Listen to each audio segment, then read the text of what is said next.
Hi, welcome everybody to where you hang out. We're visiting and we're glad to be here, invited in as guests. My name's Scott Erickson and I come from the Portland, Oregon area. We have a television show and it's all true.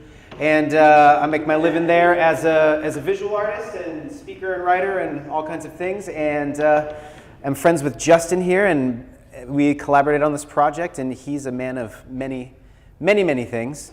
What kind of things do you do? Also write books, play some music. I run a podcast called the At Sea Podcast. Oh.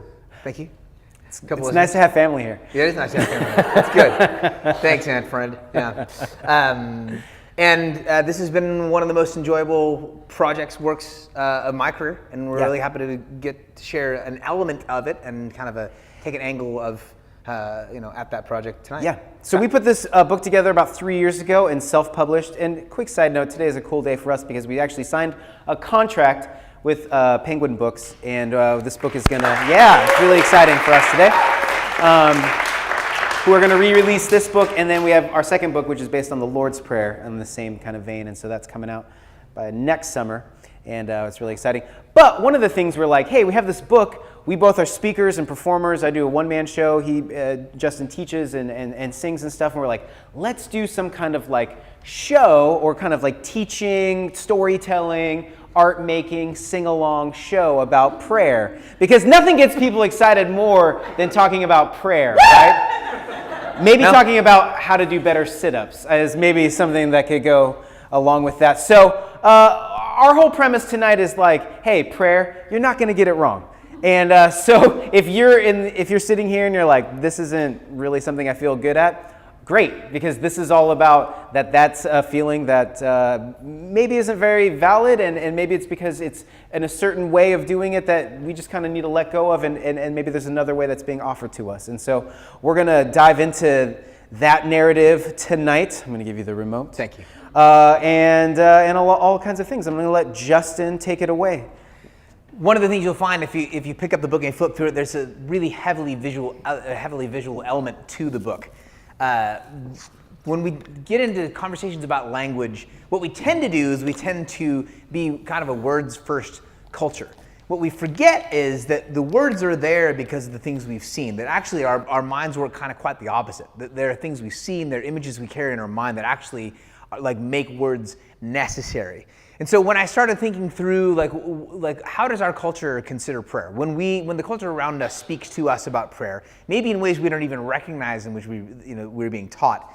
What does that look like? And so when I go to the Google machine and I type in the word prayer, the Google machine spits out this. This is what the Google says about prayer. So all I type in is prayer, and this is like some of the top 20 images. These are a few of the top 20 images. And right off the bat, as I Google prayer, I learned several things about my own prayer life. Namely, I've been praying at the wrong time of day. It's a sunset thing, which that wasn't trained in me. I did not know that. Apparently, I'm praying middle of the day. No wonder my prayers are so ineffectual. The light's so hard. Very contrasty. Yeah, and if it's overcast, just don't even try. Yeah. Also, I did not know, but apparently you can get a Bible with the Shekinah glory of the Lord attached. I got my Bible. It's just some paper and some ink, and it's nice leather bound, and it was given to me as a gift. But the glory of God is in right there. It's hanging on the pages. I'm joking. I'm half joking, right? I know that's not. I know that I'm kind of playing around. I know that I'm poking these images, but there's also a reason why these are some of the top 10 images. Because as much as I can play around and joke that hey, it's sunset, something in the back of my mind still tells me though that if my prayer life, if my faith life doesn't feel like this looks, at least occasionally, something's not okay. Something about what I'm doing, or maybe even something in me, is wrong. If I'm not having this kind of experience sometimes, occasionally, once in a while, if not maybe even regularly, then something must be wrong with me. Something must be wrong with my practice of prayer. And here's what I want to say. I'm not saying there's anything wrong with having experiences. It's great. If we have these experiences, mountaintop experiences, these glowing experiences, like feet off the ground, all that's great. But I don't want to chase, if I'm going to be a religious person, I don't want to chase an experience. I want to chase the divine, regardless of my experience. Does it make some sense? If you sit down with a therapist and you talk about like someone in your life you're having a difficult time with, one of the things a therapist will do, a good therapist will do, they'll ask you about your experience of that person, because we can all agree, right, that your experience of someone is not that person themselves. Can I say that again? Your experience of someone is not that person themselves. It actually has more to do with you. So I don't want to chase experiences, because then I'm just chasing my own emotions around my psychology. I want to chase the divine. I want to experience the divine regardless of the nature of, the character of, the shape, the color of my experience. I have these early memories of prayer. I didn't grow up a religious person. I didn't go to church until I was 18, 19 years old. I started practicing faith as a kid through the ministry called Young Life. But my mom, who had grown up Catholic, she had the artifacts of her faith around the house. So we weren't a religious household, but there was a Bible in the household, and she had this porcelain statue of Jesus. And there actually might not be like a more appropriate like set of imagery for like American religion than like, we don't really do this, but we have the artifacts laying around the house. Like that seems like, wow, that's a lot of what's happening right now. Well, this porcelain statue of Jesus that was in her room, and I don't remember the actual impetus for this event, but my mom fills in the blanks. I do remember having this moment where I apparently had gone into her room and had taken this porcelain statue of Jesus. So I stole a statue of Jesus from my mom. This is my earliest religious activity. And I took that porcelain statue of Jesus into my bedroom. And I walked up to my bed, apparently, and I set this porcelain statue of Jesus on the bed. And I knelt by the bed. And now, again, no religious training. It's sort of in the air. Like, it's just like, by osmosis do we learn a lot of our Christian practice. It's just sort of around us. It's in our head. So I knelt by the bed, and I closed my hands together, folded my fingers across, interlocked my fingers, and then I closed my eyes and leaned against the bed. And every time I leaned against the bed, the statue would fall over. But then I'd pick the statue back up and go to lean against it and close my eyes on this. And then I'd close my eyes and I'd lean against the bed. And that's the whole memory. That's it. That's it. Just me, like, over and over closing my eyes, leaning against the bed, and the statue falling on me having to pick. Like, I never got around to the actual business of praying because I couldn't get set up correctly. Let me say that again. I never got around to the actual business of praying because I couldn't get set up correctly. I do that to all kinds of really important stuff in my life. What I was doing is I was conflating and confusing the mechanics of prayer with the essence of prayer. I was conflating and confusing the mechanics with the essence, which is not to say the mechanics aren't important, they're simply secondary. Now, as a Christian person, like, prayer is important. Hey, are you a Christian? Yes, I'm a Christian. Part of what comes along with being a Christian is this idea, this practice. Like, of course you pray, you try to talk to God. Well, that seems like if it's an important thing, you want to do that really well. I don't want to do an important thing poorly. Anybody with me? Like a really important thing in the religious life, I don't want to do that. I don't want to be bad at that. So what I tend to do is if I think I'm not good at it, if I think I'm unqualified, if I think I'm going to get this wrong, I end up living at an arm's length from really important practices because I feel like I'm going to get it wrong. Tell me if that sounds familiar with your life. We do this with not just prayer, we do this with things like the practice of justice, racial reconciliation. We do this with the practice of romance.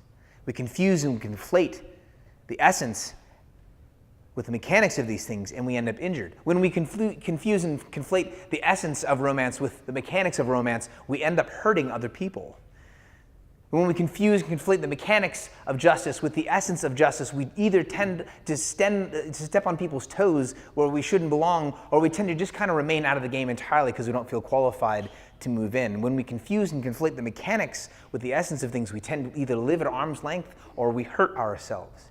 When I needed someone to tell me really early on, and I've only really learned through the process of failure and grace, is exactly what Scott went after earlier. This is about prayer. You're not going to get it wrong. Prayer is not the kind of thing you just get wrong. It's just not. Prayer is not like math. Thank you, God. I was an English major with a philosophy minor. No thank you to the math. With mathematics, there's a problem and one solution and like endless ways to get that wrong. I know that there are endless ways to get that wrong. I continue to search through all the list of ways to get math wrong. I continue to find ways to get math wrong. Prayer is more like swimming. Like if you're in the water, like there are lots of ways to swim. There's the backstroke and the front stroke or the whatever. There's like lots of strokes, and none of them are particular. If you're in the water and you're not drowning, you're swimming. Which is not to say you can't improve, doesn't mean you can't grow as a swimmer, but you don't get to call yourself more of a swimmer than someone else. If you're in the water and you're not drowning, you're a swimmer. That's more like what prayer is. If you're in the water, if you are attempting, if you are in it at all, you are then a person of prayer. That is still prayer. It's not a thing you get wrong. We do this with our Christianity. We do this with our stories. Is we tend to get to a moment of clarity. We tend to get to a moment of revelation, and then we turn around to everything behind us and say that I was doing it wrong. It was all a big mess until this point. And I just think that leaves a whole lot of God out of your story. It's where you were then. You might be stronger, you might be better, you might be clearer now, but that doesn't mean you were blowing it then. It doesn't mean you were a lesser Christian. It doesn't mean you were a lesser person. It just means you've grown. You're not going to get prayer wrong. You will grow, you will change, you'll mature, you'll deepen, but it doesn't mean you were blowing it. Here's a story that kind of gets to this.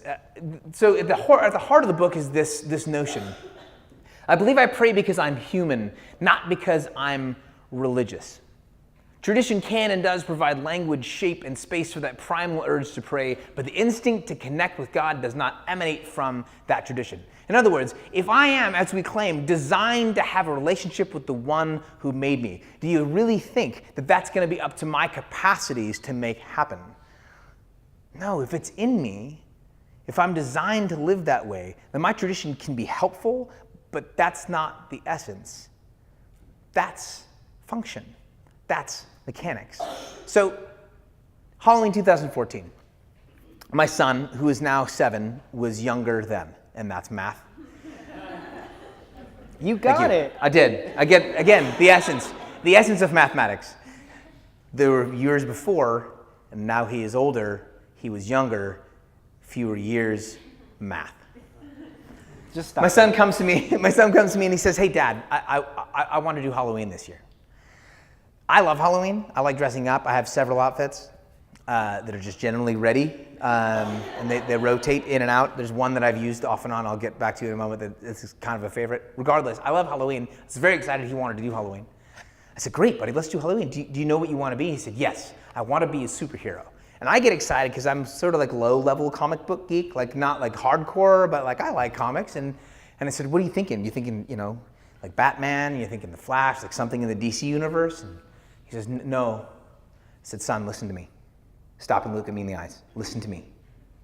You cannot be Superman, or you can no longer live in this house." So we had a conversation about what's wrong with Superman as a character.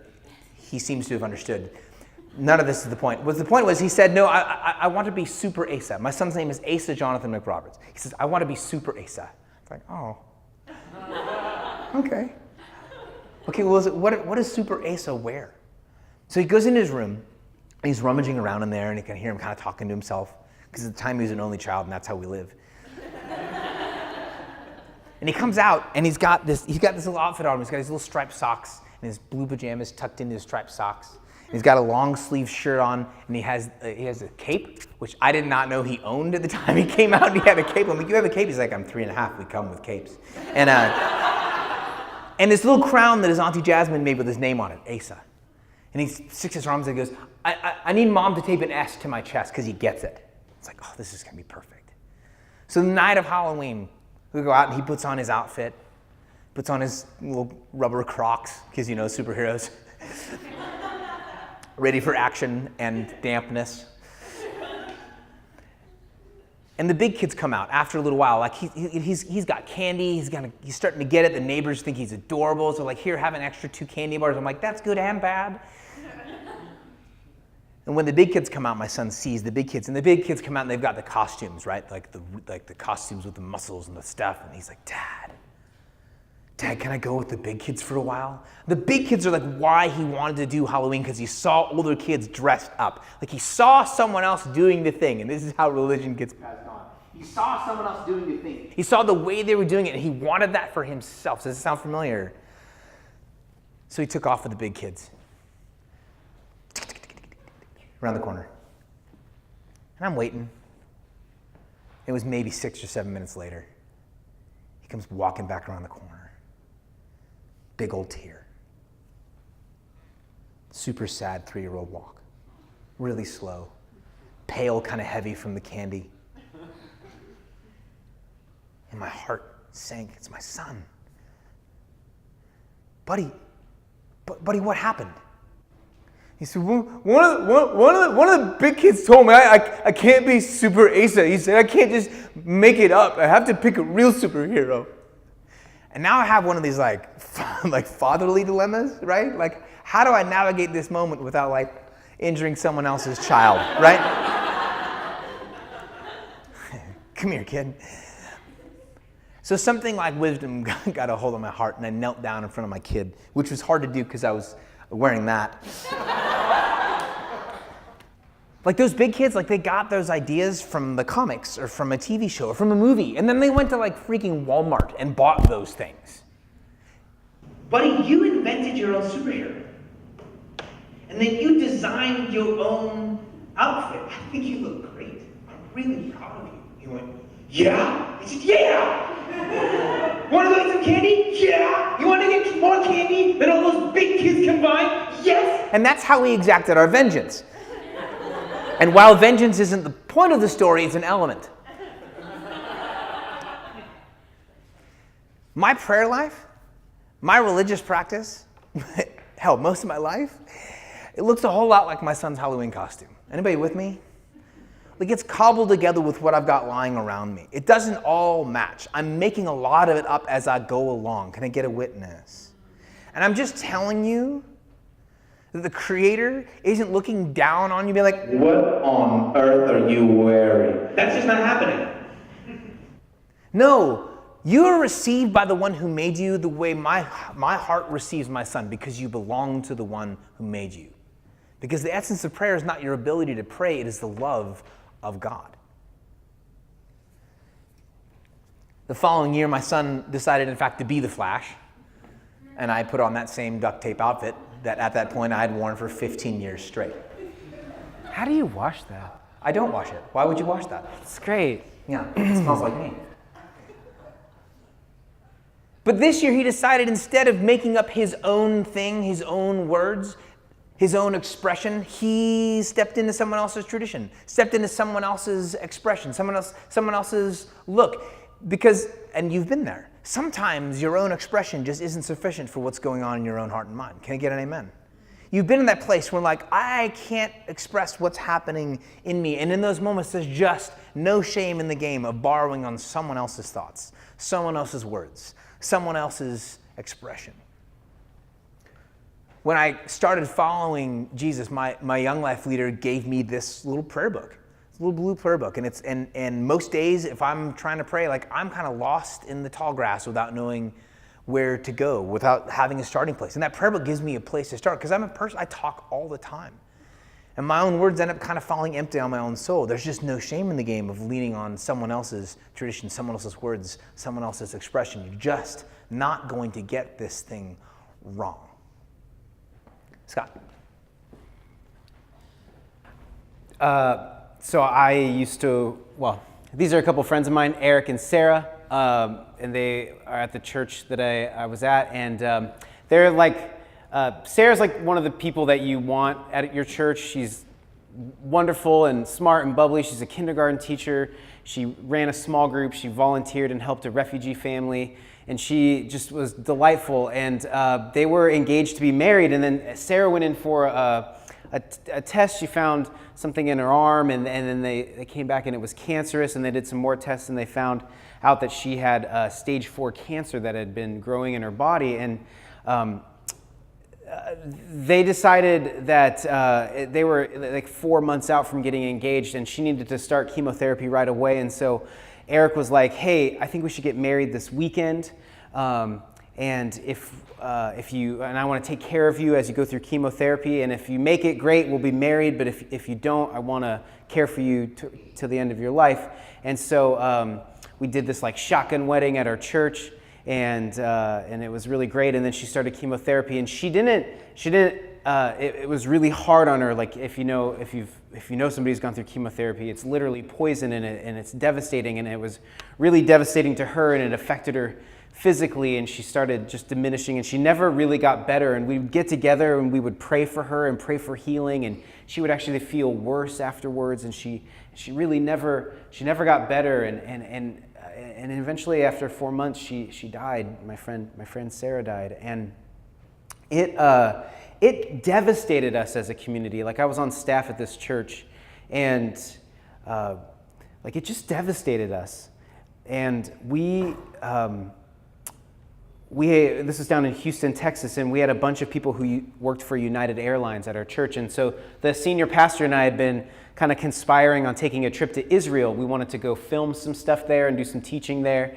And so the night after Sarah's service, Chris called me up and he's like, "Hey, I looked, all the flights are open this weekend. I think we should go. I think we should just fly standby and we'll go. And I think we should take Eric with us, because I can't imagine taking care of your dying wife for 4 months and then just going back to work the next day. So we should take him with us, and we'll do those projects, but I think we all need a bit of a pilgrimage." And so it took us almost as long as we were there to get to Israel, but we were in Jerusalem, and we just really stayed in Old Jerusalem. I meet a lot of people. In fact, my parents just went on a tour of Israel, and I meet people, they'd be like, "Oh, did you go here and there?" I'm like, "No, we did a couple things, but we just kind of walked around the old city, and we talked about our friend, and we walked the Via Dolorosa, and we mourned the loss of our friend." And one night we were walking around the old city, and as you do, if you walk around enough, we came across the Wailing Wall. And if you don't know, the Wailing Wall is this, it's a remnant of the temple that used to be there long ago. So the temple where the presence of God was, where the people would come together and make their sacrifices and come and seek God.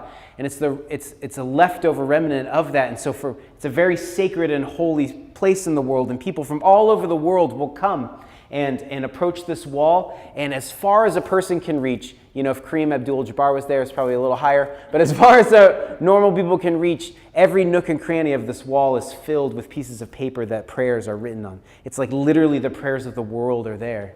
And I thought, surely, like, if there was any place to like speak about my grief or come and talk to God about how I felt about losing a friend and why this tragedy, and why does the best person in our community have to go, like, it doesn't make any sense. Like, all of this stuff, this is the place. I can't think of a more sacred, sacred place to talk to God about. So I approached, and they have this like basket of loner yarmulkes, and I put one on, and I walked up to the wall, and I wanted to say all this stuff, and I walked up to the wall, and I put my hand on the wall, and I had nothing. Like, I had nothing. I had no words. I had no emotion. It just, I met, just like that wall was just a piece of rock, I met that just blank, cold, like, I don't even know where to start. I don't even know what to say. And I'm looking to have this experience with you, God, and I don't know how to do that. And it was like utterly disappointing, like so disappointing in that moment. And then this weird thing happened. There's lots of people praying, but this Jewish man walked up next to me, and he had the hat and the beard and the tassel and all the kind of thing. And I don't know his story. I don't know where he's coming from. A lot of people go to Jerusalem and study for a while and do these kind of ritual prayers every day, and maybe he did that. I don't know. But he just began to sing a song, and I didn't even know like human beings could sing that way. Like, it was this guttural, mournful song that was almost like a melodic cry, and he just began to sing it and kind of rock back and forth. And I just stood there listening to him. And after a couple minutes, what came out of me was just like, God, I don't know what he's saying. I just know that he's praying my prayer. I just know he's everything that I would want to say, he's saying it. So can I just let him say it for me? And I just stood there with this man and I let him pray for the both of us. Has this ever happened to you? Like you're driving in a car and you turn on the radio and a song that you really dig comes on and you're like, ho, ho, ho, this is my song, right? What is happening in that moment? What's happening in that moment? What's happening is that some artist, some musician, sonically and lyrically has put something together that when you heard it, you were like, this is what it feels like to be a human being right now. This is what it feels like to be me. This is what I enjoy. This is what I hope for. This is that I'm feeling. And they're giving you, it's like a vehicle in which to make sense of the world that you live in. And this is a wonderful function of art. This is why we need art and why we have art in our lives, because often we're at a loss for the words. We're at a loss for like, how do we get to this place? And music and image and words can help us to get there. And I think sometimes, at least in the tradition that I've grown up in, which was mostly Protestantism, we did music and words really well, but we didn't have any imagery. Even here, we have some, and this is a great a picture of Jesus teaching in the temple, and often the imagery was like depicting biblical stories and things like that, and that's great. But like a visual vocabulary is very unfamiliar to us. And one of the things that Justin and I wanted to do, because I'm a visual artist and I think in images, and images come to me in like hauntingly ways and are like, make me. And I'm like, okay, I'm driving right now. Can I wait till I'm done? And it's kind of crazy. It's the craziness. Anyways, but I was like, I process things through images, and often my prayers are images. And so we were like, why can't let's partner that together. Because what we found, and there's actually a neurological science for this, is that words have a visual weight to them. Words come out of image. Words are ways of describing the things that we see outside or the things that we see inside.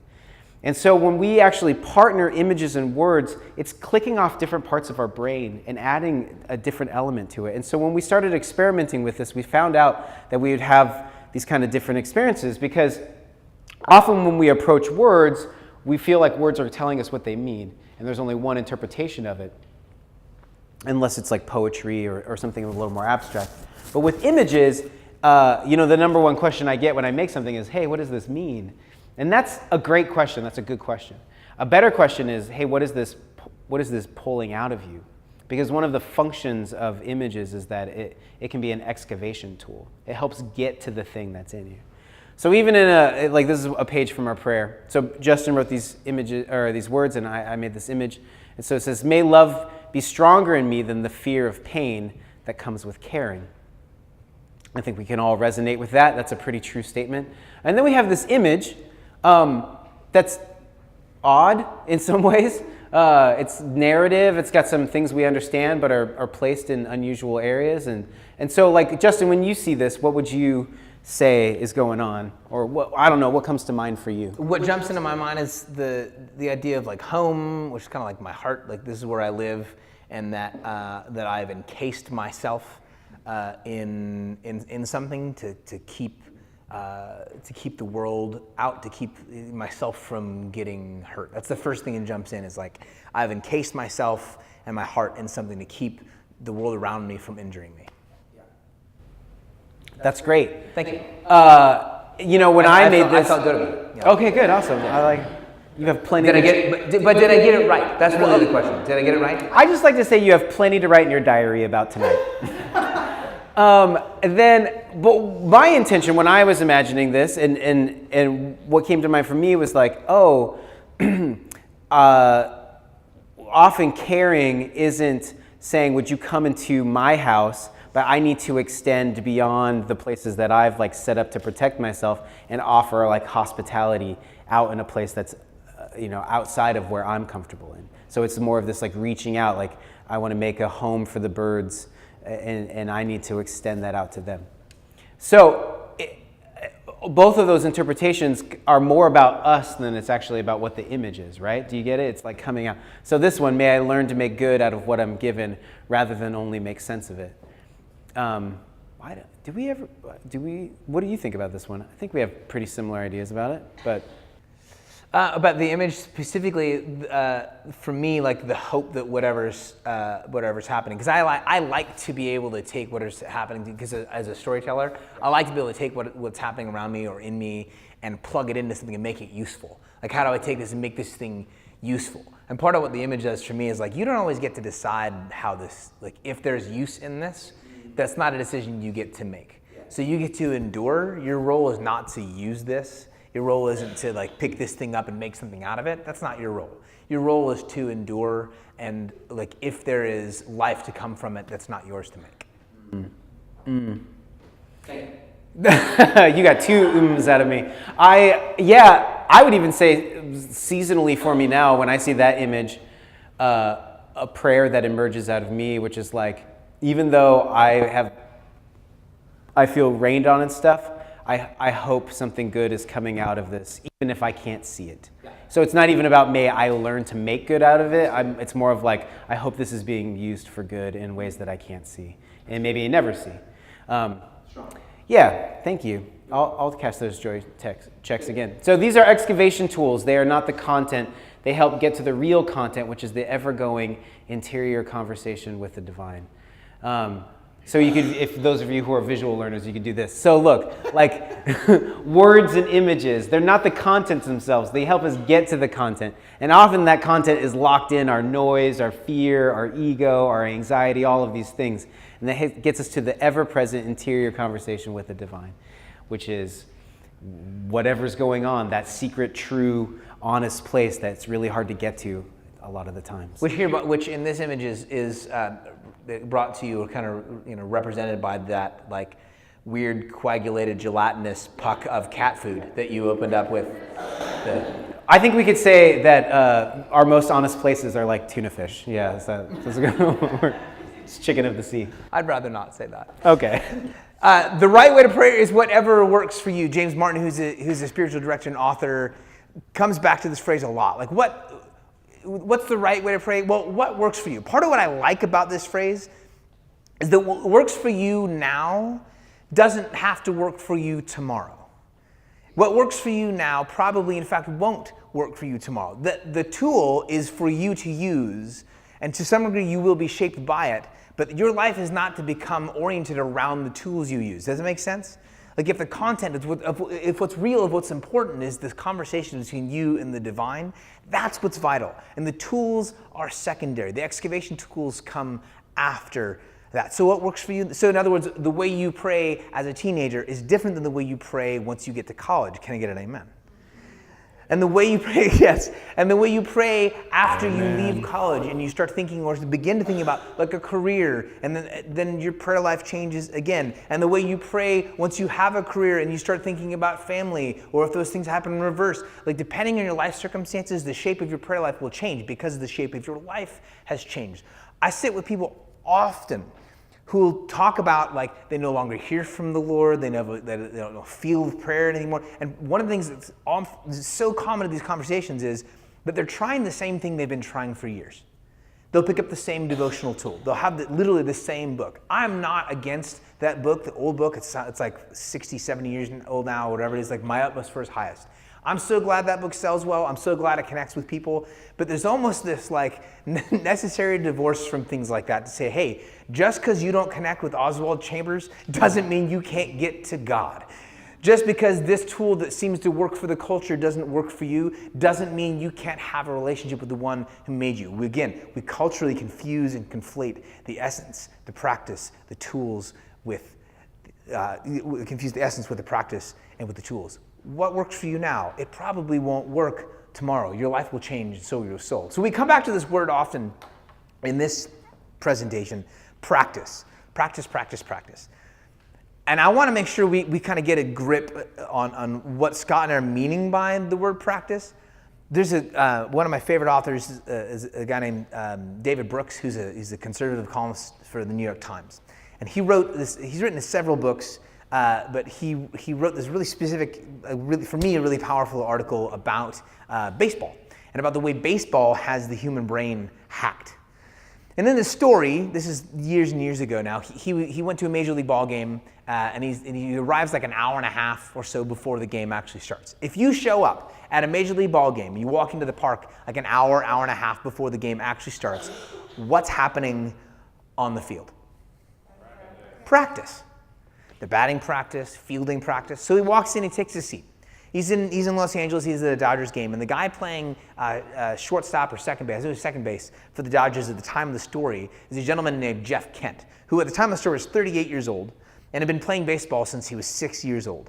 He's playing second base for the Dodgers. He was just a tremendous, tremendous defensive player. He was a pretty good hitter as well, but he was just an amazing defensive player. Some of it was because he was like well over 6 foot, arms and legs for days, had great instincts, powerful arm. It's just a joy to watch play baseball. And there's Jeff Kent, 38 years old, ready position. Coach at home plate tosses the ball in the air, hits it out towards second base. Kent slides over, one knee on the ground, glove on the ground, up on his feet, hop step, point step, throw to first base, back to ready position. Coach tosses the ball in the air, hits it out towards second base. Kent slides over, one knee on the ground, glove on the ground, hand on the glove, hop step, point step, throw over to first base, over and over and over again. And what hits David Brooks is that he's been running that drill since he was 6. But that day in the same town, somewhere across town, there's a kid who's just learning to play baseball. My son, who's 7, has been running that drill since he was 3.5, 4 years old. Why is it that a 38-year-old man who's a multi-millionaire, because he plays baseball so well, who is not just a good ball player, but he's one of the best. He's one of the best in the world at what he does. Why does he run the same drill that 6-year-olds are running that same day? And Rook says this, because when a baseball comes off a bat, it's going anywhere between like 85 and 125 miles an hour, unless you play for the White Sox. And then it's like 15 to 20 miles an hour. It's sort of a slow dribbler. If it doesn't go foul, you just got to get tagged out on the line. Okay. That's the one sports joke. That's it. But if you're standing 90 feet away or just over 90 feet away from the plate and a ball's coming at you at 100 miles an hour, you don't have time to think about what you're supposed to do. You just have to respond and react. In fact, if you're out in the field and the ball's coming at you and you're thinking about what your next move is, you're going to miss your moment. You're going to miss the ball, or you're going to get hit in the face with it. Maybe you're figuring this out. Maybe you already know, but life comes at you a whole lot faster than 100 miles an hour. And can we be honest about the way we live right now? Just like, let's peel back a layer, okay? Most of us, on a daily basis, do not have a felt need for the grace of God. No, you don't. Most of us on a daily basis will get through the vast majority of our days. Up to this point, you will not have felt really deeply, oh, I need God today. No, that's just not a daily reality for the vast majority of the people in the room. Are you with me? But here's the reality, is that at some point you will have that day when you will. And when that day comes, may you be a person who is practiced at that dependency, who is practiced at posturing your soul, your life in such a way that you can talk to God when it's time and you feel it. I don't want to wait until I have to, until I feel like I need it, to figure out how to posture my feet, my legs, my soul, my body, so I can feel like God is present somehow in my life because I need to know that God is there. No, I want to be practiced on the days when I don't feel it, on the days when I don't need it, on the vast majority of days when I don't have a felt need. I want to be so practiced that when the ball is coming at me at 125 miles an hour, I simply shift into position. And my soul says, I know what it looks like for me to speak to the divine and know that I'm heard. I know what it looks like to listen and to know the difference between an idea in my head and what might be the voice of God. I want to be practiced at it because I'm going to need it, even if I don't feel it today. Y'all with me? Here's the other element, or the other way to think about practice. A bunch of years ago when we found out that we were having a son, so this is like a little over 8 years ago, we lived in this little small condominium in the East San Francisco Bay Area. And I looked around and thought, like, crap, I don't have enough space. Like kind of freaked out because that's, I don't know, Scott, does that resonate with you, freaking out in parenthood? Does it all kind of go in hand? Okay, good, thanks. I was freaking out, like, oh my gosh, like, gonna have a kid, like what I'm gonna do. So, we've got to make space, but I don't really feel like I have space. We're gonna clear out this room. So we clear out this office space that we've been using, and now I've got to set this up for another human being. So we don't have storage, so I buy shelving. And I'm not a super handy, I'm not an idiot, but I'm not like all that handy. So if I'm gonna put furniture up, I want someone to help me. So I call my buddy Jesse up. I'm like, hey man, because he's a really handy fellow. And I say, hey man, are you available this weekend at all? I've got the shelving unit. Can you come and help me put this together? And this is not, by the way, a picture of my house. I got this from the Google. And like, he's got such a nice place. It's a small East Bay. It's a tiny little, yeah. So I'm like, hey man, are you available to come? He's like, yeah, what are you doing on, how about Sunday afternoon, come by? I'm like, great.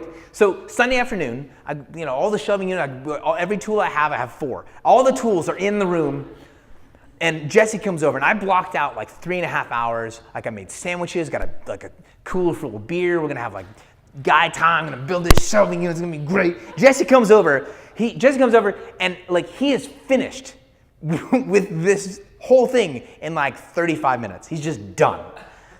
I'm literally standing there holding tools he never used. I'm like, how about the blue one? Do you like the blue one? Like, no, you don't use the blue one. Okay. And he's like, hey man, I'm gonna cut and head home. Is that cool? I'm like, yeah, man, thanks. Which like leaves me with a dilemma. Do I or do I not eat his sandwich?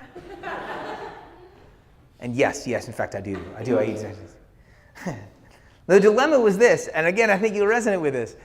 I had set aside 3 hours. We're done in 35 minutes. What other list of productive things can I smash into the time I have left over? Anybody with me? And something like wisdom got a hold of my heart and said, why don't you just shut up for a little while and take in the moment? So I grabbed Jesse's sandwich and grabbed the stool that I'd been sitting on watching Jesse build this shelving unit in my house. And I sat down and I just looked at this shelf. I thought, man, that looks really good. It looks way better than it would have had I done it. Thank God for Jesse. No, literally, God, thank you for Jesse. Thank you for his generosity and his kindness, for his skill.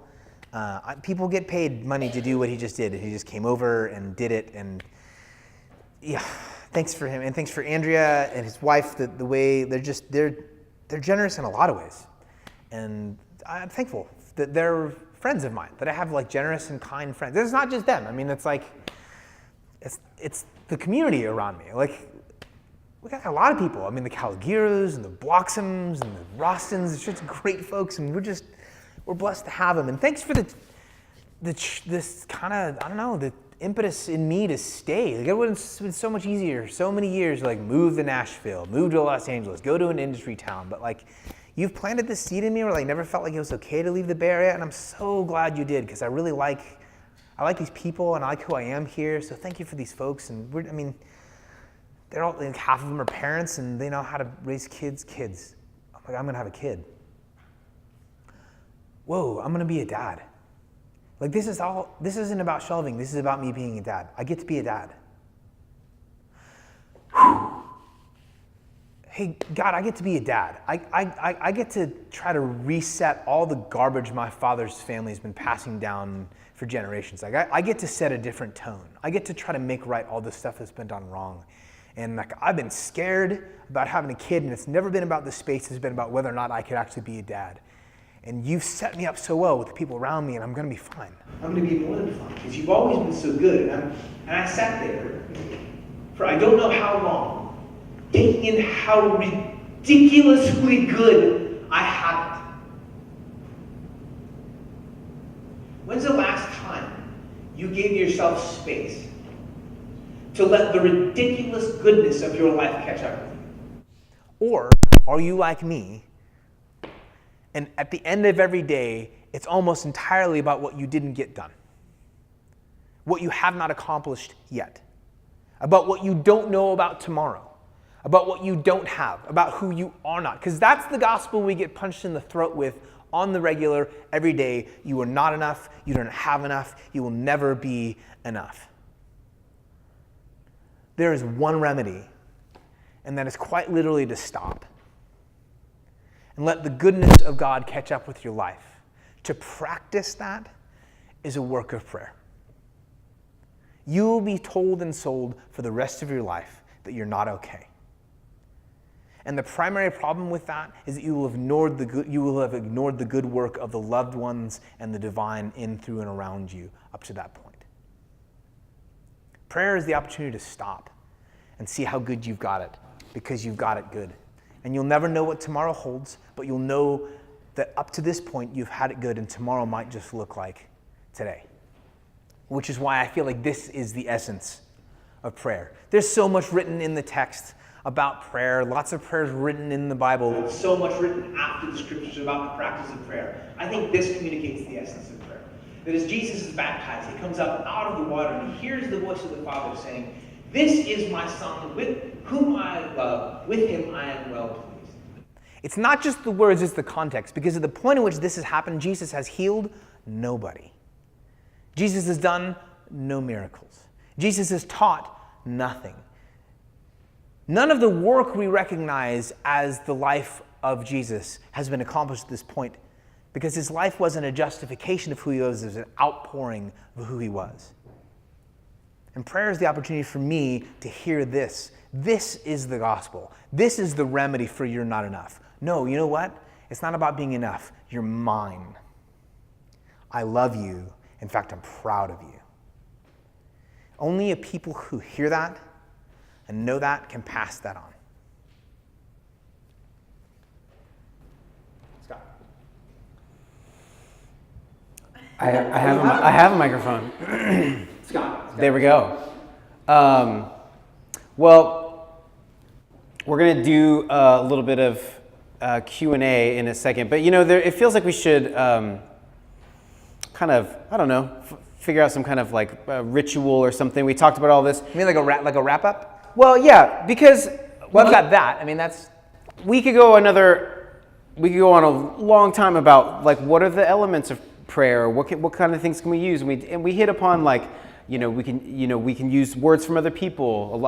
I have a playlist on my Spotify that's just called Now, that when I hear songs that like lead me to that conversation with God, I put them in that playlist to go like, these are this song helps me talk to God honestly, you know, and so I use music for that. I gather images or save them on my phone and use them to go like, this is speaking to me somehow. So there's all these images, like how do we hear the voice of God? We begin to hear it when we start with honesty. And the elements that can help us get to honesty, words from other people, our own words, images, songs, these things can help us get there. And so, but it would be cool if there was like an art form that kind of combined all those things, that was like image, music, words. Self-expression. Self-expression. But also like a communal. But also like a communal thing that we could do together. And that feels like an appropriate way to kind of... As if only there was an art form of some kind. Gosh, I wish there was. It combines imagery, maybe music, like an ancient...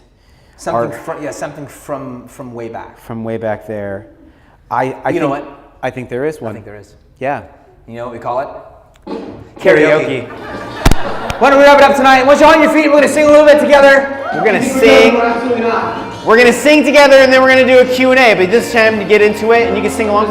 You know this song. If you don't, ooh, child, things are going to get easier. Ooh, child, things will get brighter. Who wants to sing in the microphone? Yes, you do. Ooh, child, things are going to get easier. Ooh, child, things will get brighter. Yeah. Someday, yeah, we'll put it together and we'll get it undone. Someday, when your head is much lighter. I don't think it's a drug reference. It's about anxiety. Someday, yeah, we'll walk in the rays of the beautiful sun. Someday, when the world is much brighter. Ooh, it's a good song. Ooh, child, things are gonna get easier. Ooh, child, things are getting brighter. Guys, this song saved the galaxy. Ooh, child, things are gonna get easier. Ooh, child, things will get brighter. And bring it down hard. Someday, yeah, we'll get it together and we'll get it undone.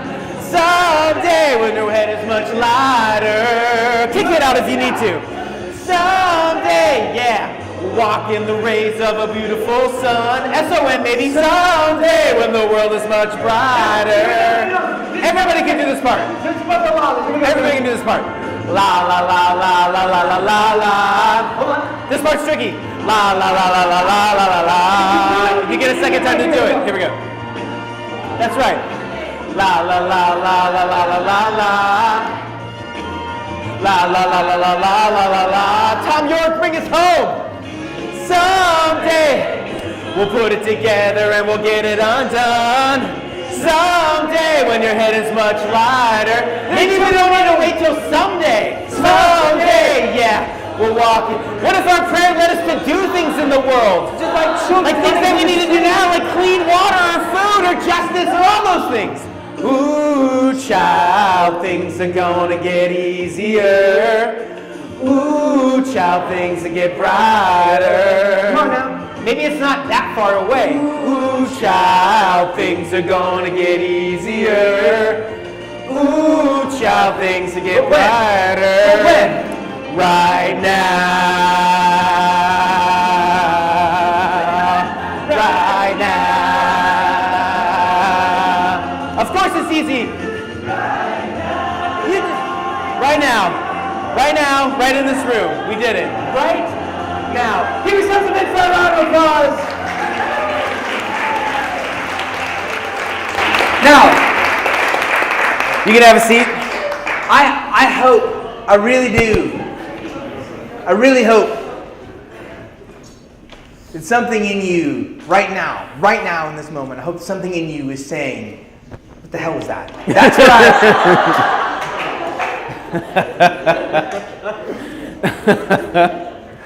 Let me tell you what it was. No one goes out to karaoke to crush it. Well, there's like the one guy.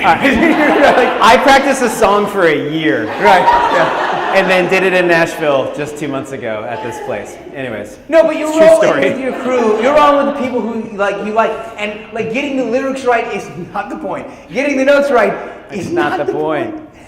Joy is the point. Exactly. You're with your crew. You're with people you love. You're with people you're enjoying. And joy is the point.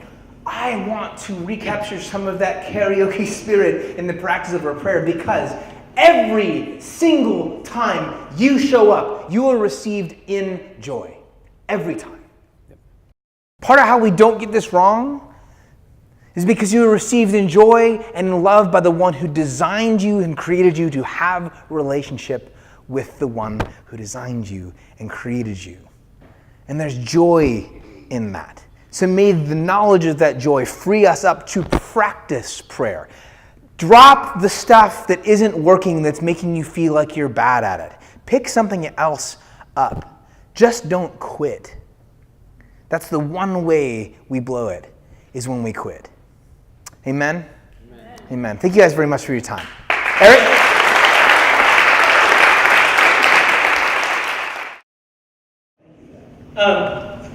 I wanted to kind of swing back to what we like to do with this and why we've started this whole thing. One of the things we forgot to mention is the inaugural Lux Veritas event. Was anybody there for that? Did anybody make the first one? Who was the speaker? Do you remember? Yeah. Tony Robbins. I love him! No way! It was Carl Bledsoe. Oh, Carl Bledsoe. Yeah, Carl was our first speaker. So, and one of the things we like to do is we have this imagery, right? It comes from our seal of this light and truth. And I think you speak a lot about what imagery means. It's a tool of excavation, right? And it helps us find a deeper truth. And I think that's one of the reasons we like that. And so throughout this, you've got these imageries that you use of we've got the light and truth, we've got water, we've got air. These are images that are biblical. These are images that have deeper meaning now. And you even touched on it at the beginning with your Google images, right? There was something special about it. What have we lost in our ability to not speak in that language? that we're so word-based, even though we're in our society, even though we're built to be image-based. And how do we recapture that, the biblical language, the scriptural language, that taps into that imagery in a way that we may not connect? I knew you were going to point to me. That's great. And I did.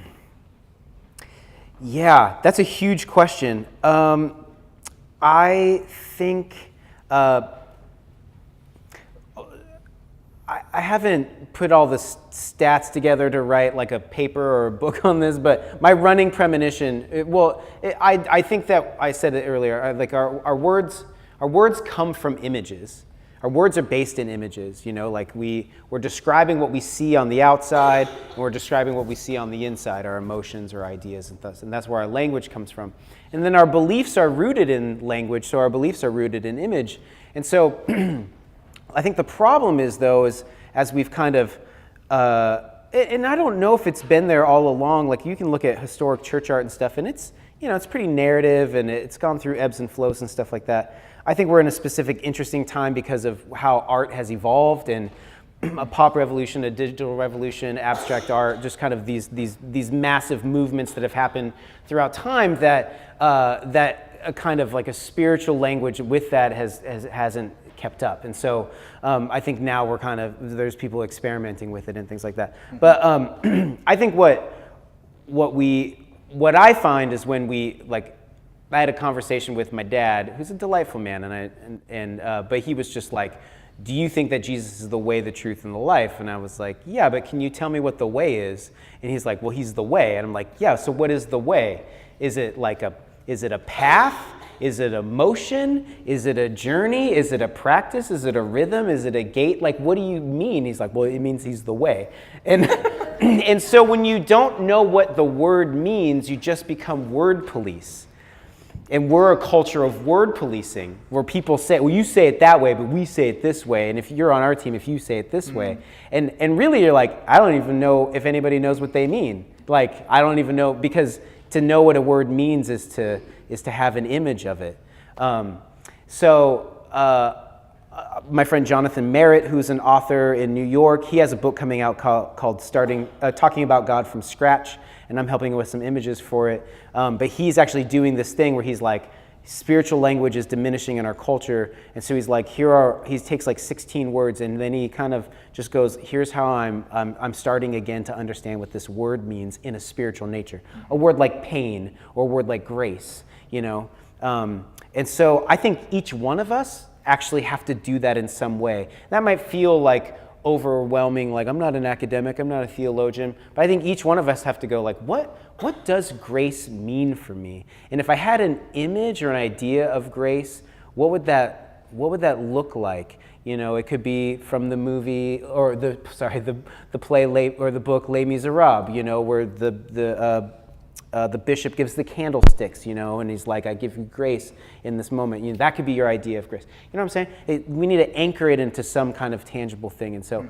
I think what's happened is we have a large vocabulary of words, and it's not the institution's fault. I think each one of us have to kind of sit with it and go, what do I actually know about what salvation is? What do I think forgiveness is? What do I think grace means? Yep.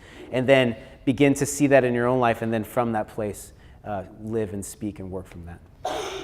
I would add to that insofar as the part of the question is like, what have we lost? The one time you see Jesus skate on a crowd is when they decided to make him king by force. Like they decided to make him king by force. They decided they knew what to do with him.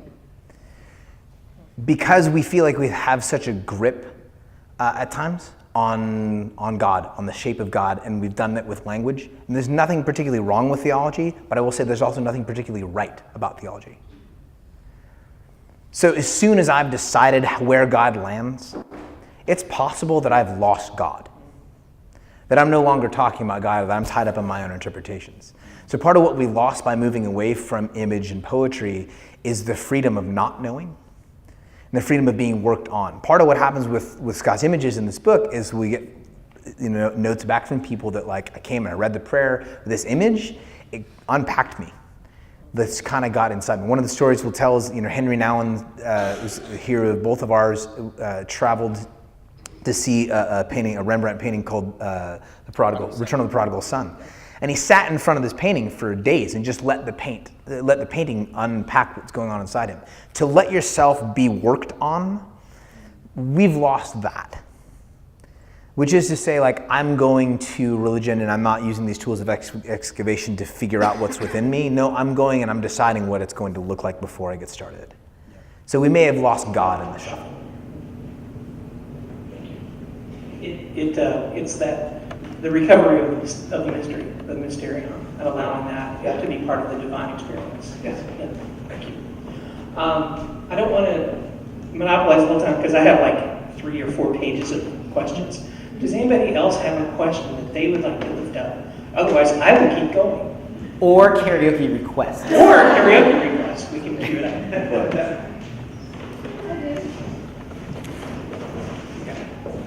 Thank you. Hi again. Hi. So I know you were talking about how an image that you create doesn't mean something, but it's something that's pulled out of you. So what is pulled out of you from the image that you created for us today? Oh, yeah, the one behind us. Yep. For me personally, so one of the reasons, I had this unique experience where a church in Houston, Texas named Ecclesia, they brought me on staff to be their artist in residence, and so I worked there for 3 years, and I worked as an artist leading a community spiritually through art making and creativity and all this kind of stuff. And I painted every service. We were a church that had 5 services at a time, so I painted every service. I made a painting this size 5 times a weekend for 3 years. So I made a vast amount of work. And I started developing this kind of visual language and stuff like that. What I loved, and the lead pastor, Chris, he never asked me to, but he's like, do you want to talk about this? I was like, no, I don't think I should ever talk about it. Because here's what we do, it's kind of with mystery, this is what we do, we explain everything so nobody doesn't understand. Can you tell me in your life with God does he do that remotely to you? Like, let me tell you about what's going on in your life. No, it's just like this, all this stuff's unfolding secretly and in front of you and all this stuff. And so I was like, we should have elements in our service that's just stuff's happening. And if you want to know, I stood by the painting after every service. If you wanted to talk about it, I'd be there to talk about it. But we just didn't go like, we don't get up, because this is what happens when I come to a new church, and I understand, but they'll like, this is Scott, he worships in a different way, and so they have to explain it. But nobody goes, and then this is Ted, he's the drummer, he worships in his drumming way, because the moment you have to explain something is the moment you're saying it's not supposed to be here. Yep. So I never explained. So we're like, we're just going to make something on stage. We're never going to say about it. If you want to talk about it, we can. Because you know. So long story short. All that to say, because what happens is watching something being made begins a conversation in you. It begins a conversation in the viewer. The viewer's like, what is that? That looks like this. Is that bird? No, is that person inside the bird? Are they on top of the bird? Are they the bird? It begins this whole thing, and that, I believe, begins a conversation with the Holy Spirit, and you begin that conversation. For me, this is an image I made a while ago. I call soar, which is we're invited to soar. And part of our prayers in the book they start with may I, which is our saying, God is already at work. May I enter into the work you're already doing? Not trying to ask you to do something, but may I enter into this thing that's already going on? So for me, this is like, may I soar with you? May I join you into what you're already doing? And so, I don't see this person as on top of it or writing it. I see this person as the heart of it. Like they're actually at the heart of what soaring is, the divine soaring is.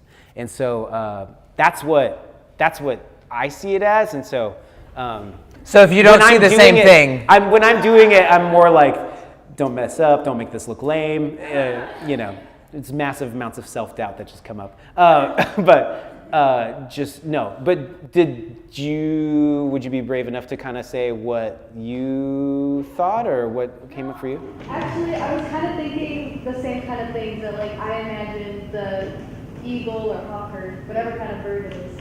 I imagined that as God or Jesus, and then I was the little girl on there, and it's kind of like he's taking the journey, and I'm kind of, or like the journey is his, but he's inviting me with him to and go on this journey, and he's always there as that support.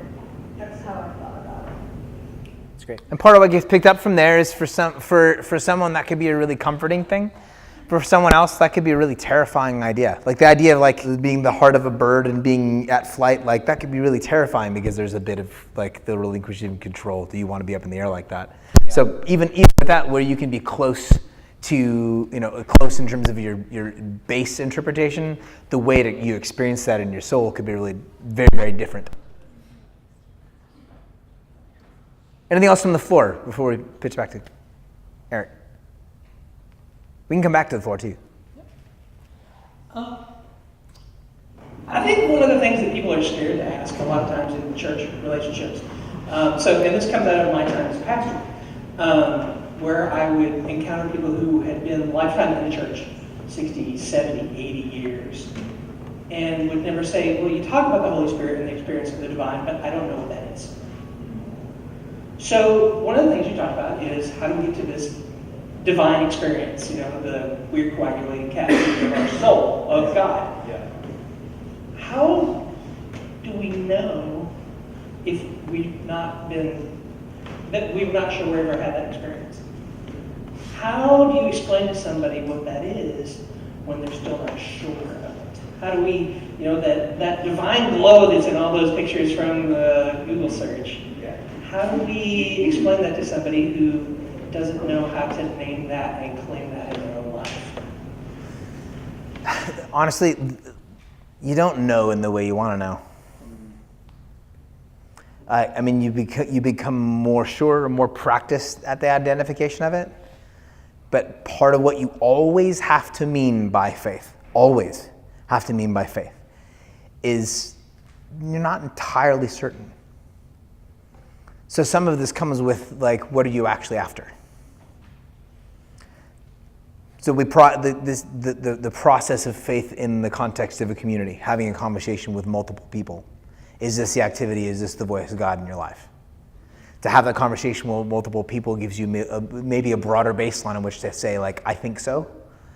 But man, rarely, can I just say it out loud, rarely do you just get to say yes without question.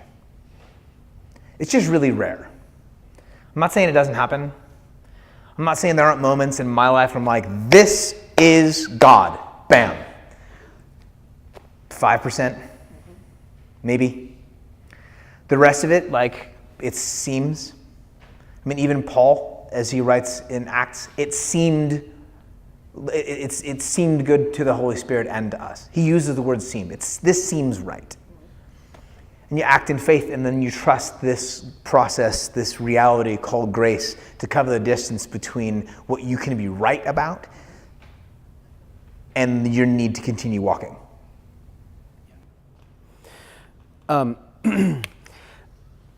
In the Sermon on the Mount in Matthew 6, where Jesus talks about prayer, he says this really interesting thing where he's just like, don't be like the hypocrites who are up and saying all these big things because they think all their words are going to get them somewhere.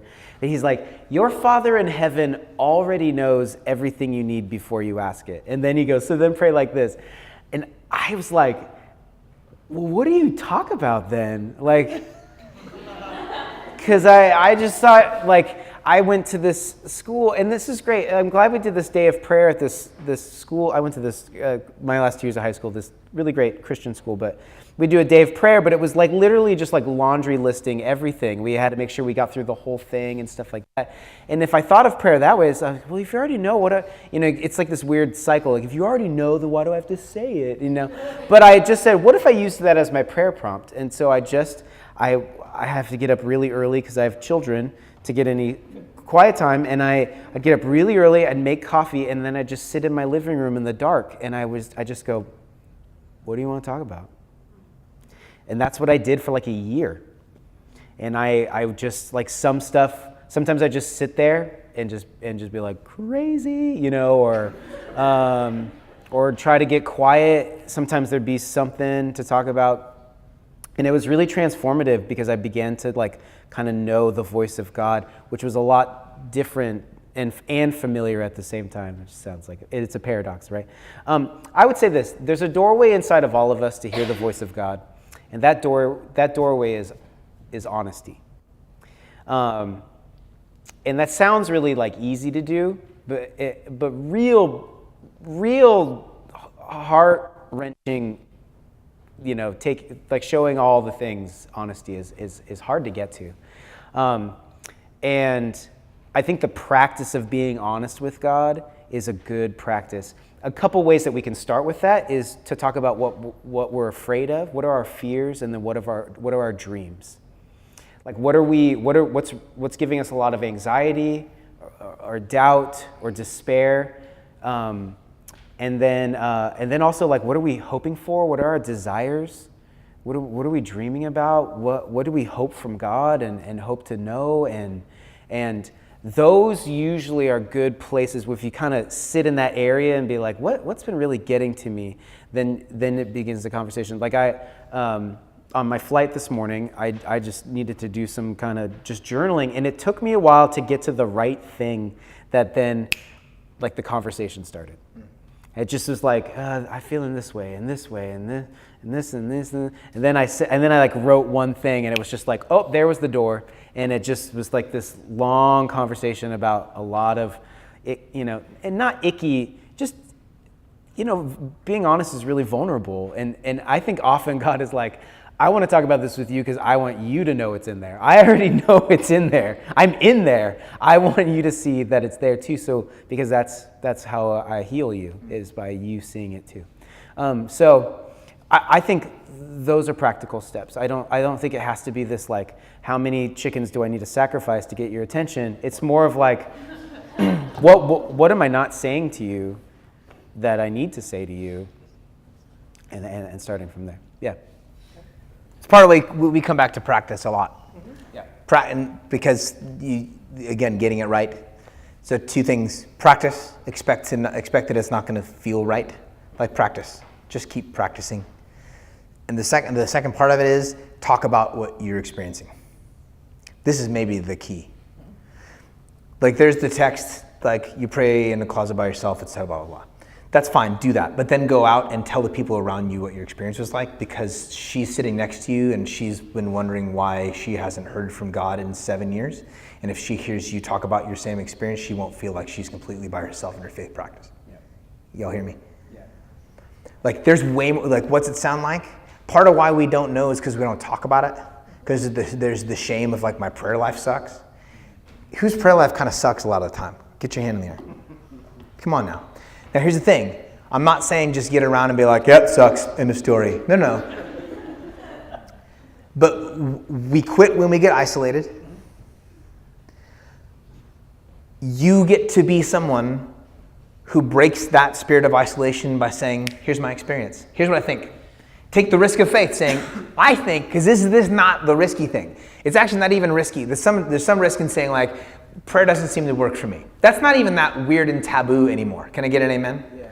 That's pretty easy to say. It used to not be as easy to say for someone like maybe more our age and generation. Like, you don't want to say your prayer doesn't seem to work because people are like, How dare you have questions about that? But nowadays, here's the risk. Hey, I think that was God. Well, you're not allowed to say that. You're not allowed to tell me what God does and doesn't do. Yeah. But that's the risk maybe now for you. Hey, I think this is God. And process that out with people. Opening yourself up to the conversation is part of how we learn to identify it, because we hear it in the lives of other people. Practice it and talk about what you've experienced. I know I'm in this conversation, but something for me which makes sense. Our prayer life sucks compared to what? Like, what's the ideal that I think? Is it the Google image search? Like, I was just like, oh, what do I think my prayer life is supposed to be? And a lot of times it's like this, I just think a lot of times I think people what they want is like I'm gonna start praying. I got taken to heaven. I have an awesome prayer heaven. life. Yeah, third heaven. Let's capture up to the third That is my awesome prayer life. And like I think is my prayer life sucks because I'm thinking that's what it's the ultimate goal. Yeah. Versus like again it's like, well, what am I hoping for with this? And I think that's something we all have to kind of individually make sense of and stuff. If that was a challenge to me, I'll come back to you. No, it goes back to that not drowning, right? It's successful if you're not drowning. But I think a lot of people feel like they're drowning. I think a lot of people in their prayer life feel like their life is overwhelming them, and they're just barely keeping their head above water. And so, how to just keep swimming. Just keep, as long as you're doing it right. Yeah. Yes, I quoted 5 million. I get to do this too. Oh wow. Why can't God be speaking to us through that amazing multi-million-dollar film? I want to make sure that From the floor. Any thoughts, questions before we turn the corner?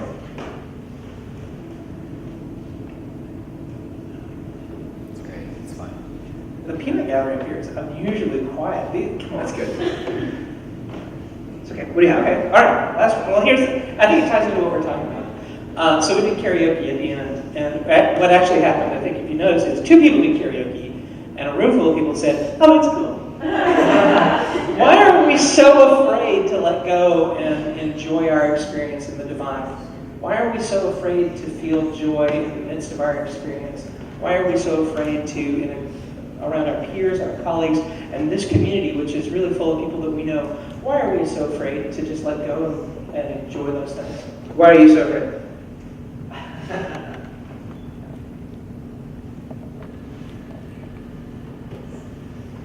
That one's on you. I'm not going to answer that. Are you saying like afraid to have fun and be yourself? I think that's what he's asking. Especially in this type of a setting. Even around people you're comfortable with, I feel like you're afraid of what other people will think constantly. And a lot of people are like that, I know. That's good. What else? I think it goes back to the idea that you've been talking about since the beginning of the idea of there's a certain way to do fun, and if you're not doing it right, then your fun is wrong. And we don't want to be in the space with all these people that we know and care about and be told your fun is wrong and have them judge you differently for it. That might be my favorite phrase of 2018 so far. Your fun is wrong. I need a shirt. Your fun is wrong. Right here, go ahead. Yeah, I think it's also a matter of being insecure in oneself and not valuing oneself as much as we're valuing other people. When we're afraid of being ourselves, it's because we're valuing other people being themselves more. So in other words, like the value of self-expression is great so long as it's your self-expression. Whereas if I like valuing me, like all of a sudden I'm putting myself out, and that's different. Now I'm being like, I'm cool with you, that's great, we need you to take some steps. Get out there, enjoy yourself. But then so long, then it's me, it's like, oh wait, I gotta move my feet too? Yeah, more so in the sense like, yeah, you're cool, that's great, and I aspire to be like that, as opposed to realizing you're already there. Yes, You good. Yeah. Sorry, I don't know where I was going. No, that was great. That's a lot. That's a great layer. Kind of like what Matt was saying. I think to a certain extent, like to let go of your composure and to like be like that like fun person who's dancing around and like singing karaoke even if they can't sing. Like it takes a certain amount of vulnerability and a certain amount of trust in the peers around you that they're not going to make fun of you for that. Yeah, that's good. Yes, over here. There. We'll start on the outside and come this way. I was going to say, I think, honestly, the Christian context is one of the hardest and scariest to navigate sometimes as a Christian. I don't know, I really just want to be there. Yeah, okay. There's some fear. Yeah. Like you come to a Christian setting, an evangelical setting, and there's some fear there. Yeah, I think oftentimes Christians hold expectations of each other, and so you're kind of trapped in that fear of letting other people down or yourself or just the Christian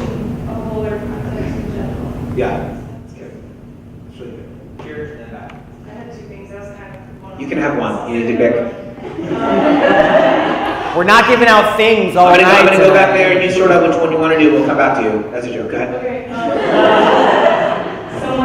You're always waiting for someone else like to be the first one to do it. Like, I don't want to just like, oh, I'm gonna start dancing. Like everyone else is just gonna stare at me. It's like the decision going in. Yeah. So it's kind of just that like fear of starting. Yes, that's good. That can be relatable to so many questions and just dancing. That's good. What else?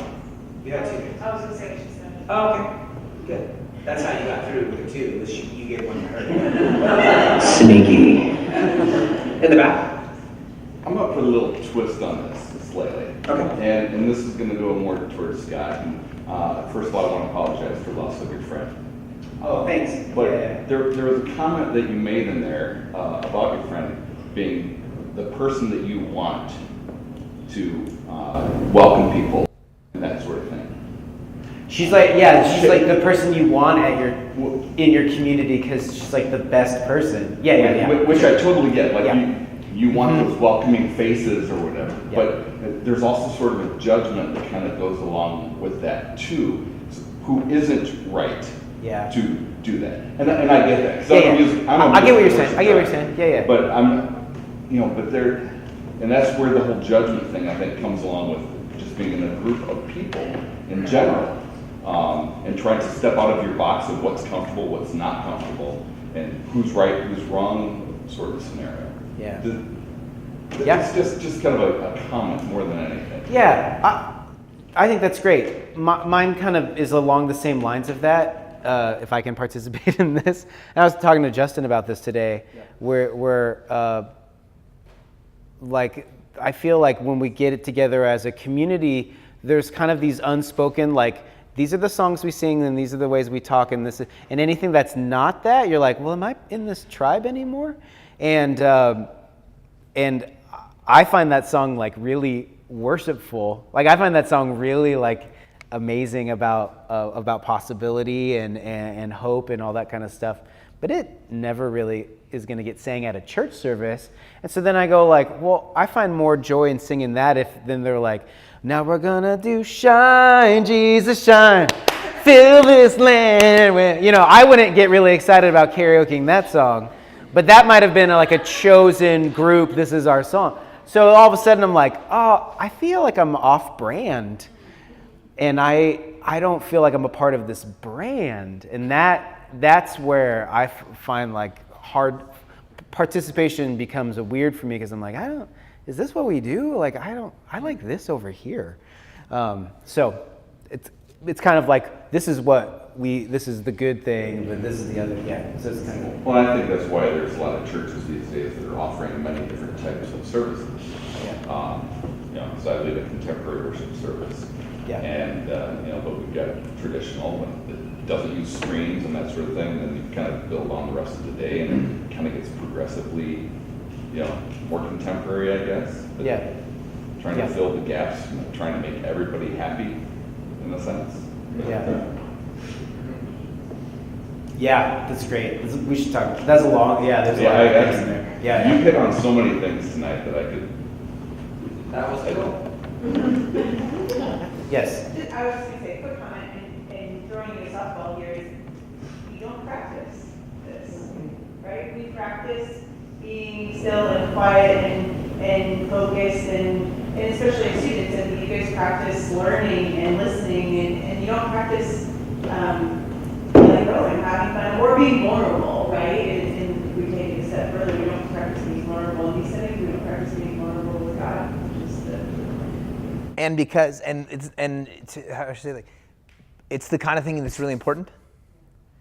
Vulnerability, interpersonal. So when we talk about, again, coming back to your prayer life, working, not working, what's clicking, being vulnerable, like you were talking about, like there's this vulnerability that comes from. Actually, it was kind of a theme, right? There's like the fear you're gonna get it right. There's the fear that comes like in a Christian setting, which has to do with vulnerability, it has to do with what people are thinking about you. That also has to do with like self-expression. This is the thing that ties everything together. There is this kind of fear because it's important. Here's what's real. Because that's important. Your soul knows that's important. You know you need to like figure out what's going on in here. You know, you're designed to know yourself and to be known by others and to be known by the divine. You're designed to know that. So part of why there's fear, part of why there's resistance is because it's really freaking important. And here's like the note to end on. You're all gonna die. On the real, I'm 44. Like, you're half my age and younger. I was your age like yesterday. You're gonna die. Don't say that. That sounds like an old person statement. I'm an old person. And the point, and as you get, and legitimately, as you get older, the things that you will remember, you'll remember two things. You'll remember the moments where you broke through, and you experienced joy in the face of like telling your fear to get off my back so I can live my life. And you will remember the things that you wish you had done, and the ways you wished you had lived, and the person you wished you had become. Let that, like, our limitation on our timeline, let that be part of like the joy of your life. I get this shot at this. I get to be 20 one time. I get to do college one time. I get to be 22 one time. I get this one time. I have this conversation with this person tonight. I have this opportunity to be part of this community for this time. It's gonna go away. It's gonna go away. And when it goes away, don't look back and be like, damn, woulda, coulda, shoulda. No, because you're gonna die. Do it now. So that you look back on a life and be like, I got every single ounce of life. I squeezed everything out of this thing. I think it goes back to quit trying to be perfect and be authentic. Yeah. There's really briefly. There's a woman who did hospice care for 10 years. She wrote Bronnie Ware. She wrote this blog post called "The 5 Regrets of the Dying," and she summarized the hundreds of people she had led to die through death. She said people say the same thing when they die. They have the same regrets, and she listed them. And you can find this. It's like 10 years old, and it's things like, I wish I would have taken more risks. I wish I would have worried less about my life and just enjoyed it more. I wish I would have kept up my friendships. I wish I would have spent more time with my loved ones. And the number one regret that people that people say when they die, do you know what it is? I wish I would have shown up as my true self. I wish I would have been the person I knew I was instead of trying to be somebody I thought everybody else wanted me to be. And that comes back to this fear you're pointing out. Like, man, I don't know why we're fighting over like 10 commandments on courthouses. We should just put those 5 things up and just be like, apparently this is what we all say. So let's keep that in mind in how we're living. You know what I'm saying? Like that one about, what is your true self? Well, what is being you free? Is it you being narcissistic and selfish? No, it's yes. not. Yeah, for you, yes. And we've seen that tonight. But we, no. But that's a whole other thing about God. You know, the work with God is inviting us into that free, true self. The world was made for us to be free in. The world was made for us to be free in. Yeah. And I don't need you to get it right. I just need you to try. Yeah. Like you don't need the people around you to get themselves right. You just need the people around you to try. The people around you don't need you to like figure out who you are and be your most like complete, fully manifest self tomorrow. No, but we do need to see you try, because that sets the people around you free to try as well. Just practice. Thank you so much. Let's give them one more round of applause.